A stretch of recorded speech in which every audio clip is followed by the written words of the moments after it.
Sauce Gardner. Sauce Gardner is a New York Jet. Swaggy Sauce Gardner.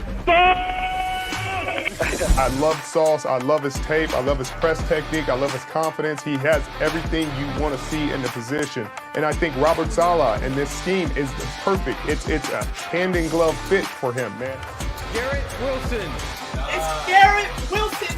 The New York Jets have just got two big-time playmakers. I believe that Garrett Wilson is going to be the most impactful rookie receiver in this class. And I think we see Zach Wilson play like he did the last 6 games of the year, times 10, and have a phenomenal second season. Wow, you think? Yeah! Yeah! Let's Jermaine Johnson! Breece Hall, running back, Iowa State. Breece Hall, oh my God, they got him! They went offense. They went with the best running back in the draft. Jeremy Rucker, oh my God! The Long Island native is a New York Jet! J-E-T-S, Jet. Let's go!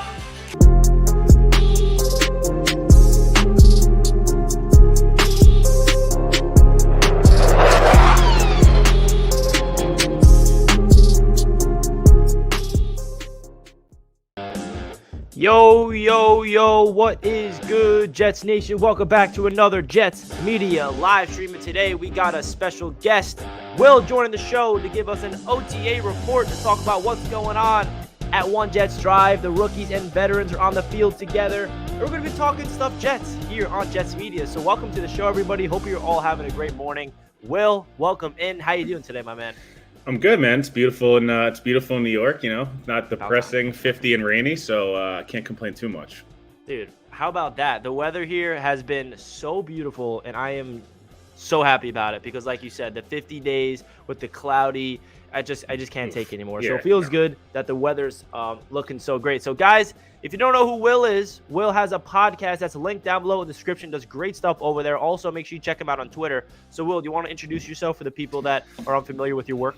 Yeah, cover Jets and the NFL for Turn on the Jets, Turn on the Jets pod. Like you said, link down below. Try to do a lot of fun stuff with that.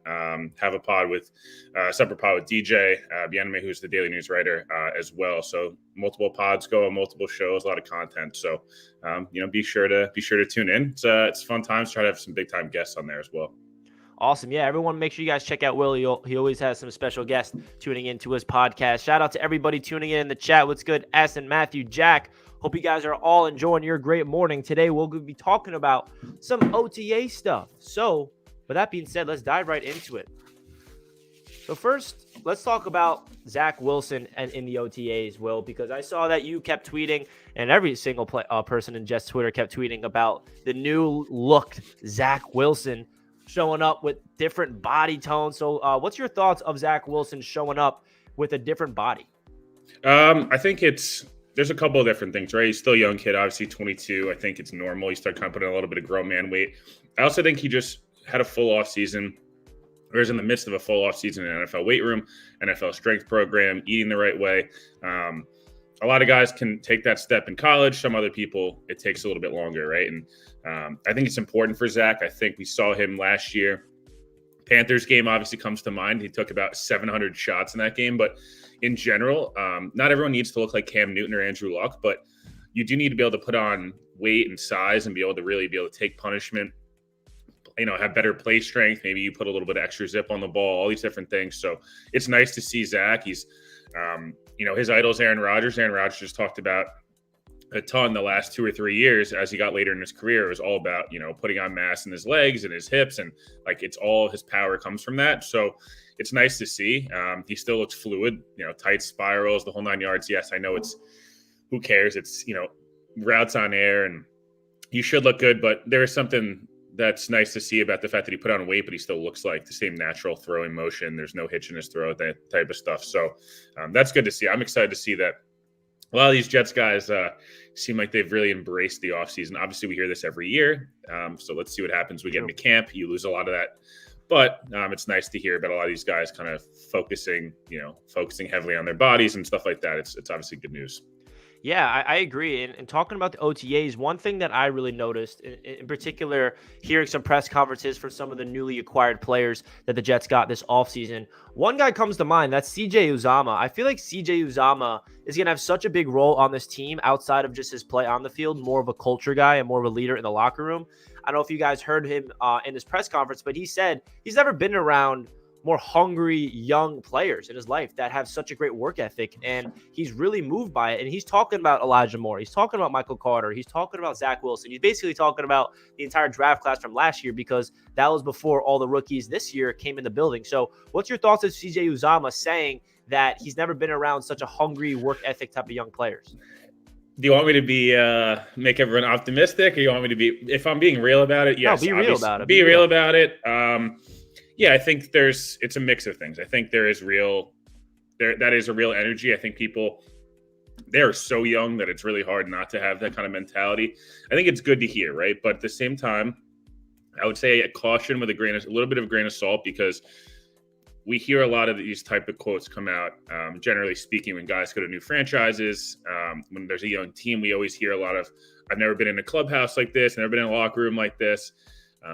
There is always some truth to it, but at the same time, it is a lot easier when you're in that actual environment to say those things. I do think there is some truth to it, 100%. I'm just saying, slightly with a grain of salt. We know, people come in, free agent signs, and the quarterback's the best player they've ever played with, and the running back's the fastest guy they've ever seen, and we've never seen anything like this. So there is a lot of window dressing that happens, but at the same time, he didn't have to say that. He could have just said, yeah, it's a good locker room, I'm excited to be in it. It's a young team. There'll be some bumps and blah, blah, right? But he did go over the top, which is nice as a fan, is nice as someone covering it. You do like that optimism. And CJ Uzama's been through it, right? He was in Cincinnati when they were, the top 3 poverty franchise in football for a long time, and they turned it around. They got the quarterback in place. They got some of these guys, and they turned around the culture. So it is nice to hear that from a guy who's been through this before.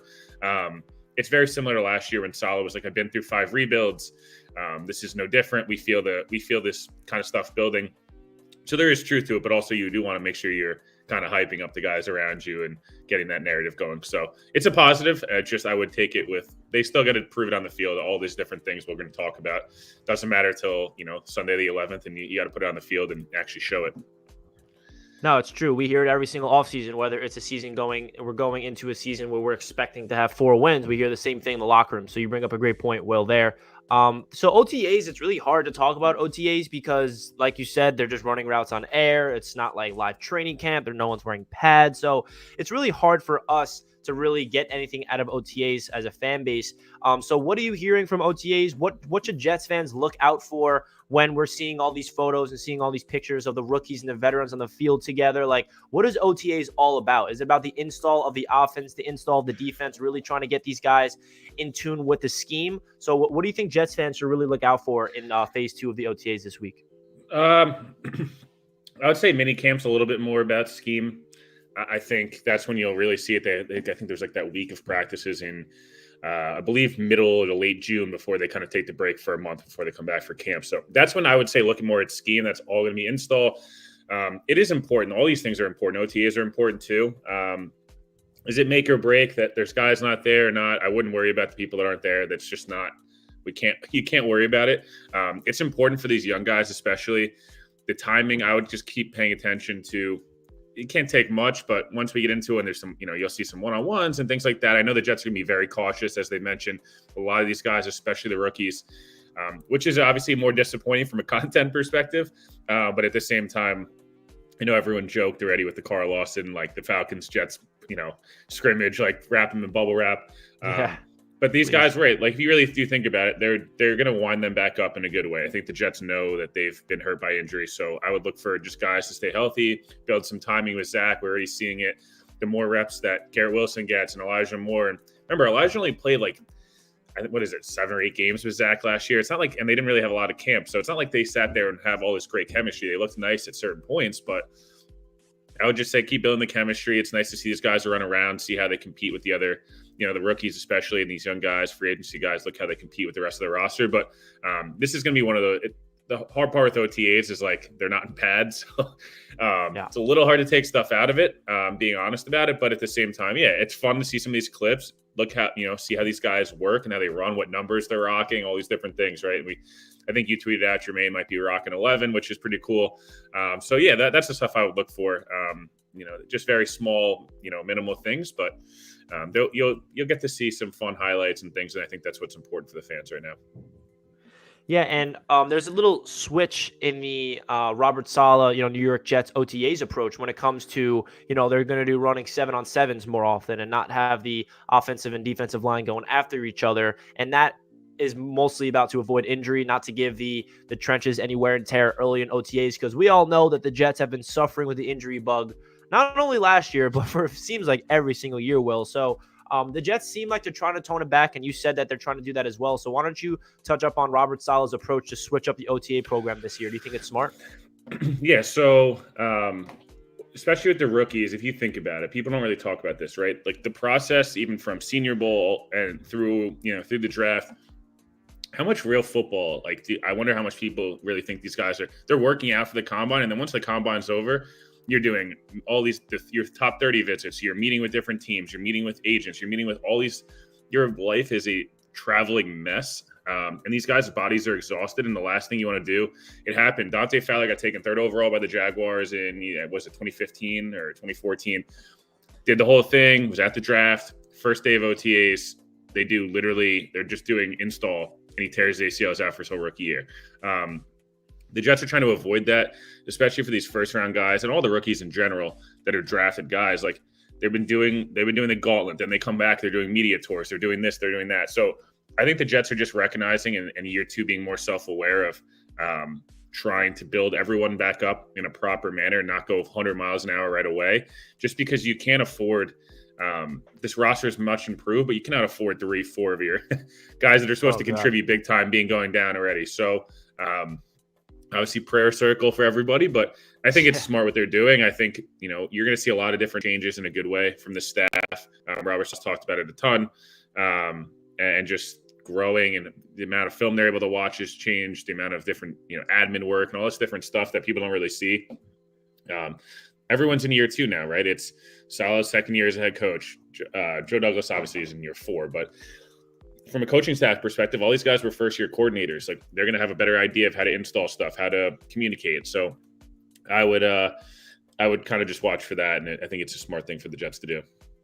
Yeah, I agree. I think Joe Douglas has alluded to it a lot in this offseason in particular, and Saleh, that they're really trying to hone in on how to avoid injuries, focus on the training staff. Like, what do they need to do to put these players in the right situations? And obviously it's kind of unavoidable to, get these players not injured, but it's ridiculous because last year, even if the Jets were a good team, and they were competitive at the end of the season, Zach Wilson was throwing to backup receivers. So if the Jets want to be competitive and be a good football team, they have to play good football, obviously, but they also need to stay healthy. So let's hope that happens this year. So I want to talk about your thoughts of the schedule. Obviously, the schedule came out, and we all see that the Jets start off the season absolutely rough, starting off against the AFC North, and then all the way up into the bye week. I think it's really tough. So if you had to give me your record prediction by the bye week, what would it be? Tough, right? Yeah, I would say a couple of things are going to factor in here. It's just the one thing with the Jets that's really hard, and I think we're going to see this a lot, is I don't know what these rookies are going to be week 1. I think there's a world in which they hit the ground running and they're awesome, and your expectations change dramatically. There's also the case where they're more similar to what happened last year, where AVT and Elijah and these guys took 4 or 5 weeks to kind of get rolling, and then they started to hit the ground. They started to really produce. I would say the goal for them has to be try to get to 4 and 5. I think if they can get to 4 and 5, they give themselves a legitimate chance to be competing in December, playing that Jags game will matter on prime time, these types of things. 3 and 6, you're pushing it. If you start 2 and 7, yes, maybe you get to 7 wins. It's a nice progression. You see some stuff from Zach in the year, still a quote unquote success, but I don't know that's moving the needle or getting it done. I think you're still that's still going to be that same old Jets, all this excitement, and they still won 7 games. So yeah, the schedule's tough, but there's also a world in which You're playing week 1. You're playing the Ravens, who are really good. I talked about this on my pod with DJ the other day. Guess as good as the Ravens are, they have like a million new starters. They have a new defensive coordinator. The Jets are at home. It's week 1. It's a crapshoot. That game would be a lot harder in week 10, right? Week 2, I'm sorry, but if Deshaun Watson is suspended, which is what most people believe will happen, losing to Jacoby Brissett's not really quite as acceptable. I don't think you should be going into that game going, wow, we lost in Cleveland when it's still warm out and the whole thing. Week 3, they just beat the Bengals last year with Mike White. That game's at home. The Jets could match up decently with them. They're a very good team. Again, these games are all very hard. I'm just saying it's not like they're impossible. You're playing Mitch Trubisky week 4 or Kenny Pickett. Again, you should not be going in there. Look at the quarterbacks they play. Then they have Tua week 5. They have Mac Jones at home. Both these games are at home. Like, yeah, they have the Packers, which is going to be hard. But the Packers are coming back from London and then didn't take their bye week and have a noon start. And it's not freezing cold Aaron Rodgers and him throwing the football week 16 when he's in pure MVP form. Again, the first 9 games are tough.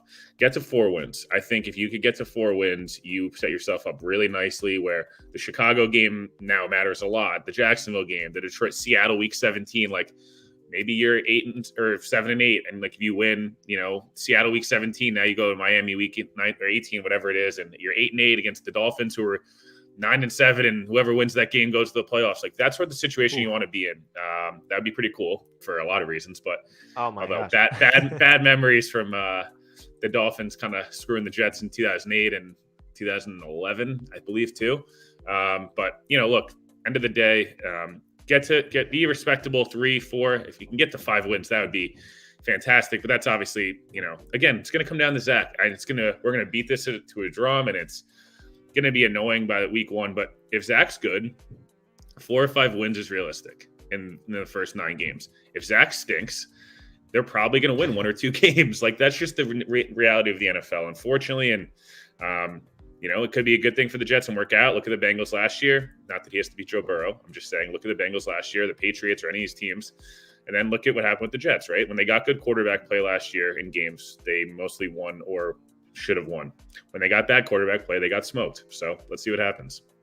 Yeah, it really all comes up to Zach Wilson, and that's the next thing I want to talk about. But before we do that, I also want to say, if the Jets start off 4-5, Will, and they go into the bye week, I'm starting thinking playoffs, because that was the hardest part of the season. That's the hardest part of the season, is that first 9 games. It gets so easy. If we win 4 of those 9 games, that is setting this team up. I think 3-6, that is the minimum, right? 3-6. And also, I always say this on my channel, how are they losing these games, right? Say they go 3-6 and 4 of the 6 losses are Zach Wilson's playing great football, but they just don't get the W at the end. Whatever happens at the end, they lose by a field goal, they lose by a couple points, right? We feel a little better because Zach's playing well, but they're just not getting those W's, and hopefully that will transition in the back end of the season where we can go on a little run. But before we get into Zach Wilson, and I want to hear your thoughts on him in detail, guys, make sure you guys hit that like button if you're just tuning into the show. We got 111 people tuning in with 32 likes. If you guys are enjoying the show and you want to see Will hop on the channel more often and give his inside look of the New York Jets heading into training camp, make sure you hit that like button and check out Will down below in the description. His Twitter account and podcast is linked down below. So, Will, the man of the hour, you just said it. It all comes down to the man that's calling the plays in Zach Wilson. Well, Mike LaFleur is calling the plays. He's going to be out there hearing the plays. But Zach Wilson, man, what's your expectations for him in year number 2? Because you said it. If he stinks, we're winning 2 games to start off the season by the bye week. If he's good, you're going up to 4 or 5. So we all know that Joe Douglas has done a tremendous job. I don't think anybody can say anything bad about Joe Douglas in terms of what he did to surround Zach Wilson with the weapons and the protection, and him going into year number 2 of the offense is extremely important. So what do you want to see from Zach Wilson in year number 2 for him to make that next step? And that next step doesn't have to be elite top 10, top 7 quarterback. I think it's just be a solid quarterback. So what are the things in his rookie season that you like to see him clean up that's realistic for him to do in year number 2? All right. So 1 yards per attempt. I believe for Zach, turnovers aren't going to bother me a ton. Yes. Do I want him throwing 37 interceptions? Obviously not. But look at look at the top 10, interception guys last year in football. It's Stafford, Mahomes, Allen, Herbert. These guys still had 14, 15, 16 interceptions. That wouldn't bother me. They also had 4,000, 5,000 yards and 40 touchdowns, right? So that's where the turnovers don't bother you. You throw an interception a game. If you're throwing 3 touchdowns, you're probably in a good situation. I like to see Zach be the guy that he came out of college. Like, Zach was a guy that was an elite thrower outside the numbers, as you're seeing in that clip right there. Threw the ball outside the numbers well on the run, was creative, all these different things. I want him to be able to be an aggressive quarterback. I want him to be able to play confidently. Like, we saw it in the Bucs game, we saw it in the Titans game, and things like that. But you want to see that consistently, and not just. I don't think the Jets drafted Zach Wilson. Actually, I know the Jets didn't draft Zach Wilson to be Alex Smith or Jimmy Garoppolo as a ceiling, right? Yes, the end of the season was nice. There was a lot of checkdowns, a lot of screens, a lot of these different things, which is good, and it's part of the offense. Now to see Zach take that next step to be a top, even if he's a top 16 guy next year, like that's right. And he's, I don't know, he has a Mac Jones type numbers year or something, whatever it is. That's a huge step, but it's also because his yards per attempt are in the mid to high 7s. He's pushing the ball down the field a little bit. They're taking some shots. He's doing these different things as opposed to just, the Mike White game is really fun, and we can talk about it till the cows come home. And I know it was a fun game to watch. And it is how the offense is mostly be able to operate. But like Mike White missed a few throws in that game that were the big plays that you expect Zach to make those throws, right? Eagles signed James Bradbury. Interesting. Did they? Oh, yeah, wow. 1 year, $10 million. But like, look, Mike White was a lot of Ty Johnson checkdowns and a lot of these different things. So you want to be productive. Again, I don't care about the turnovers. Be an explosive offense when you have the chance. Like that's what I want to see from Zach. It's the eye test of like you don't want the Sam Darnold year 2 where it's 18 touchdowns, 13 picks. He gets to 3,000 yards by like the skin of his teeth and misses 4 games. Like that's not what you want, right? You want the, 3,500 yards would be good. Anything above that, I think, is where you start at. I think I tweeted it. I have to find it, but it was like, would you take Zach having 2 touchdowns, an interception a game, and 230 yards?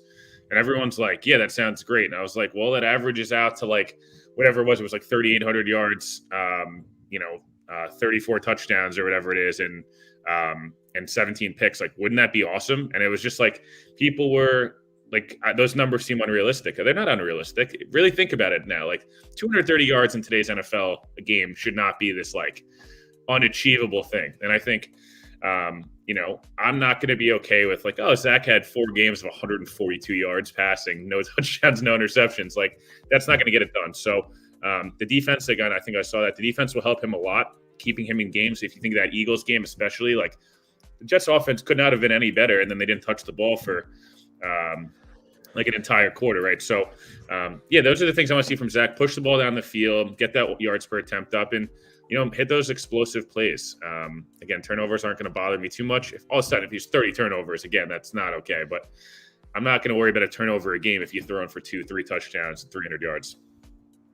A big reason why I'm so happy of what Joe Douglas did in this offseason is absolutely revamping the tight end room, because that was a huge criticism I've had with him for his tenure here with the Jets, is he just ignores the tight end room. He just doesn't prioritize it. And I'm so happy he understood the importance of this position, especially for a young quarterback, and especially in this system with Mike LaFleur. I'm sure Mike LaFleur went up to Joe Douglas's his office after the season and said, hey, Joe, you got to give me some damn tight ends, because I could not run my personnel sets last year, and we have to do that. And what does he do? He goes out there and signs 2 quality veterans and drafts a man in Jeremy Ruckert.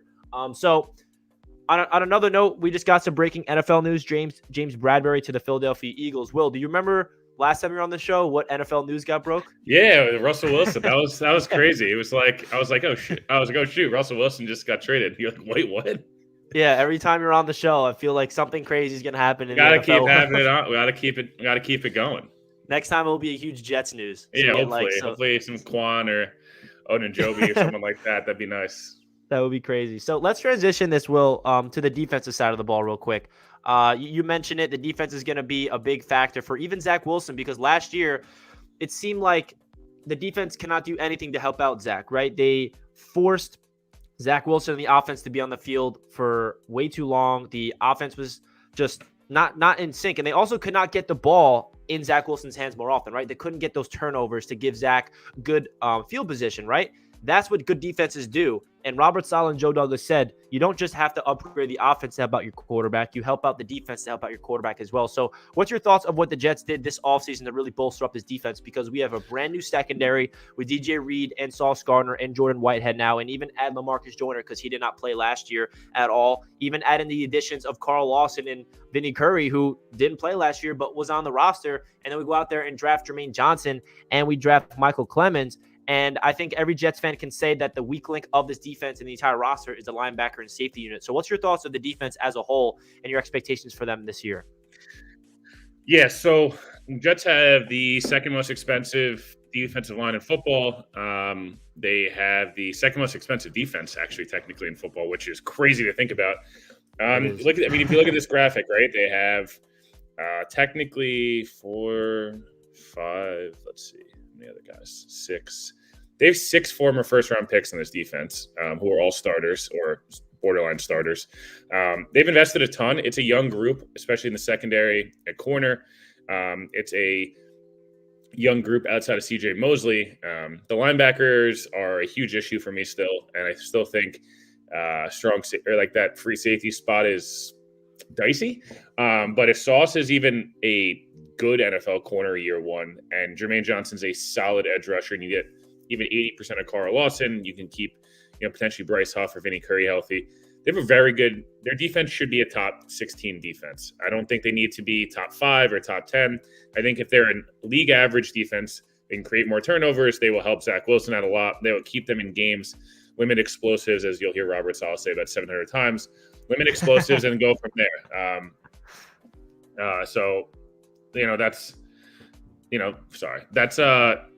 That's what you need from them. Just keep them in games, give their offense a chance, let the Jets be able to run the ball. They'll control the clock more with their run game, which will help. But then, from a Jets perspective, just give yourself a chance. Give yourself a chance in these games. Limit the explosive plays. Even think about that Dolphins game, right? At home. The Jets their defense could have gotten a stop at any point in that game. Obviously, the missed kicks are super frustrating and whatever, but the one big play Tua had, if you can limit that explosive, the Dolphins aren't going to drive down your throat, 6 times a game.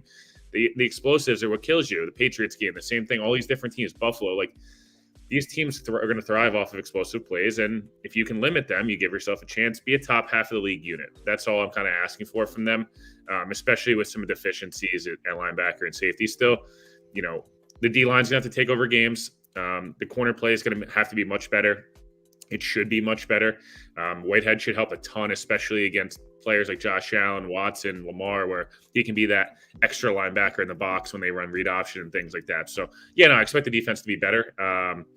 How much better we'll see. It's obviously dependent upon some of these young guys and what CJ Mosley we get for 17 games. Mosley was really good for probably 10 games last year, and then 6 or 7, he looked like his body was ready to collapse. So we'll see. But again, I think top 16 or 17 defense would be more than suffice. And if the Jets can be a top 17 or 18 offense, if you're league average at both spots, you'll give yourself a chance to win some games. Yeah, and I think people forget, Will, last year, yes, the defense finished off the season bottom, 32nd in every single category. But if people forgot that to start off the season, the first 3 or 4 games, the offense was atrocious. The defense was top 10 statistically. If the offense was anything sort of competent, right? And you can't really expect this offense with a rookie quarterback, rookie Mike LaFleur, rookie all over the entire offense to come out of the gate and play good right away. But against the Panthers, the defense actually had a good game. Week number 2 against the Patriots, I think if Zach Wilson does not have that 4 interception game and he just has a decent game, we actually could have won that game. I was there. And the Jets defense did everything they could possibly do to keep us in that game. And then the defense just really showed up. And then I don't know what happened, but it was 5-7 straight games where we're giving up 40 bombs after 40 bombs. So it's what I'm trying to say is there was a glimpse last year of the system working and Jeff Ulbrich, doing his thing, and Robert Saleh and seeing the scheme, because I think some Jets fans are scratching their head. Is the scheme not working? What was the problem last year? So what's your thoughts of Jeff Ulbrich as a defensive coordinator and the overall scheme in today's NFL? I think we'll kind of see they changed a bunch. They went to more of they played a lot of too high. They played a lot of cover 3. They played a lot of man on third down. So they've been more, multiple and developed. I would just say, let's see what happens with more talent this year. I'll keep it kind of short on this one. Just when they have more talent, let's see how they can kind of perform. Last year, they put themselves in a lot of situations on third down, being man. Not sure they had the resources to be doing so, but I also think they wanted to test these guys. They want to put them in situations knowing kind of what year it was. I think this year they feel – look at the way they've operated this offseason. They feel pressure to win as well. They obviously spent a bunch. They were very aggressive in the draft. So I think Ulbrich will be fine, and if he's not fine, I think you'll see it pretty quickly. Robert Saleh takes over some play calling, or you'll see him make a change there. But I think Ulbrich will be fine, especially with more more proven players on defense and getting a lot of guys back, like you mentioned, in Lawson and Huff and Joyner, and the list goes on and on. And this report came out like a week or two ago, and I think the latest on this is the Jets made an offer. It's just a matter of one of these two players, if not both, wants to join the Jets. So what's the latest you're hearing about the Jets being interested in these two players? Yeah, no. So I think this is probably we'll find something out about this more so after minicamp, right? Like I think if you're a veteran right now, do you really want to go leave your house where you're working out and go back to the facility and go through an extra month of practices? No. I think the Jets like both players. I know for a fact, Ojanobi, like I've had some people in the building ask me about, what I thought about him in terms of just like, what do I hear from other people? And I think he's a good player, and I think Quan is a good player, and they both have some injury concerns, but there's a lot of guys on this team with injury concerns. The NFL, there's veterans with injury concerns. So let's see what happens. I think the Jets would love to sign both. I think we'll find out about this after minicamp, though. I think there'll be guys that'll sign before camp. I just think a lot of these veterans, Julio, Odell, all these guys, are going to wait and see what happens. Any injuries happen and with contenders, and just kind of play the market a little bit longer, and then you see these guys. You'll see these guys sign. But I think they'd be good fits for the Jets. At two positions in need, they're both good players, and I think they would add a lot. I don't know that they move the needle a ton, but I think maybe they're the difference in one or two games that can help the Jets get a victory. I just love that they're like not stopping adding potentially to the defensive line, because the defensive line is arguably the best position on this team in terms of depth, and they want to add. Yeah, that offensive line, they are not messing around with how they're investing. I'll tell you that. Oh yeah, I love that that waiver wire claim from Joe Douglas. It really is everything they're doing on this offensive and defensive line is what you want to see from the New York Jets. So, Will, I appreciate you joining the show. It was a great time talking Jets with you, my man. Guys, again, if you're just tuning into the show and you did not check out Will's stuff, that is down below in the description. His Twitter account is there, and his podcast is down there. Make sure you guys check him out. And, of course, if you enjoyed today's show, do not forget to smash that thumbs up button for your boy. I greatly, greatly appreciate that. Will, anything you'd like to say before we end off the stream, my man? No, appreciate it. Keep up the great work, and, always happy to come on. Yeah, next time I have you on, we'll have some crazy breaking. Yeah, we'll have some breaking news. Hopefully something happens with the Jets too, and it's not opponent related. Yeah, right. So, guys, stay tuned for more Jets content here on Jets Media. Got a lot of fun things planned this week, and keep an eye out for the announcement of the Jets Media Day. That will be week number 5 against the Miami Dolphins this season. So, guys, I appreciate everybody tuning in, and don't forget to smash that thumbs up button on your way out, and enjoy the rest of your day. And let's go Jets. Peace out, everybody.